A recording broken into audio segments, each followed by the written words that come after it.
Mesdames, Messieurs, chers amis, pour la deuxième année consécutive, je m'adresse à vous grâce à une vidéo pour vous présenter, en mon nom personnel et au nom de l'ensemble des élus communautaires, mes meilleurs vœux de santé et de bonheur.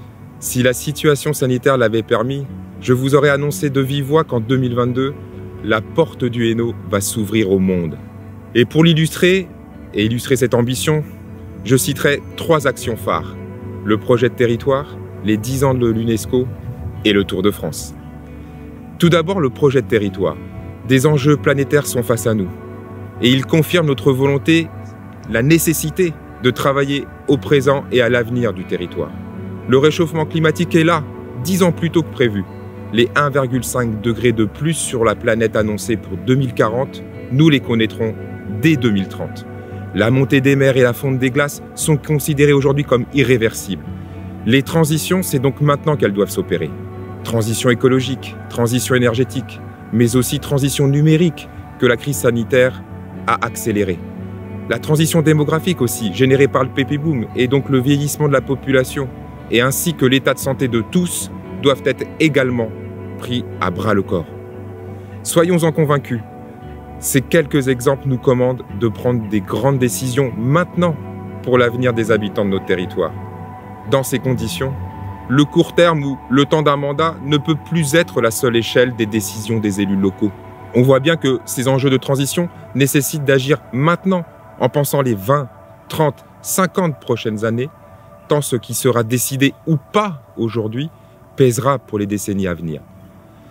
Il en va de la responsabilité de tous les élus d'aujourd'hui. 2022 marquera donc le lancement de notre projet à 2040. Nous le réfléchirons ensemble, élus, techniciens, partenaires et bien sûr avec vous la population. Il dessinera le territoire que nous voulons pour demain. Et à partir de ces diversités de paysages, de ses atouts patrimoniaux, de son histoire industrielle et minière, de sa ruralité, des besoins de sa population. Territoire qui devra trouver son identité propre pour rayonner. En d'autres termes, nous ferons un projet de territoire pour un territoire de projet.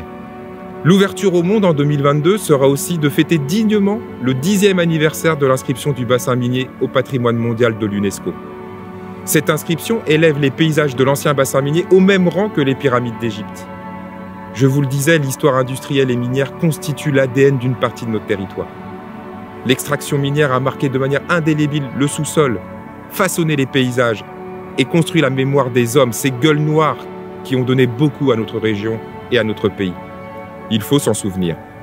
La récente série Germinal nous le rappelait encore, et c'est d'ailleurs le sens de notre engagement à l'acquisition du manuscrit Germinal de Zola, symbole de notre histoire commune, pour qu'il reste à sa juste place dans le patrimoine culturel collectif.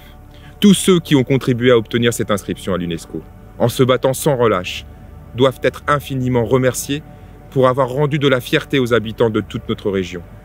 Nous devons célébrer cet anniversaire comme il se doit. C'est une juste reconnaissance, je dirais même, c'est un devoir de mémoire. L'ouverture au monde, enfin, en 2022, c'est l'accueil d'une étape du Tour de France sur notre territoire. Et ce n'est pas rien. Le Tour de France est diffusé dans 90 pays du monde. C'est 100 chaînes de télévision qui retransmettent les directs. C'est des millions de vues et d'amateurs sur les réseaux sociaux.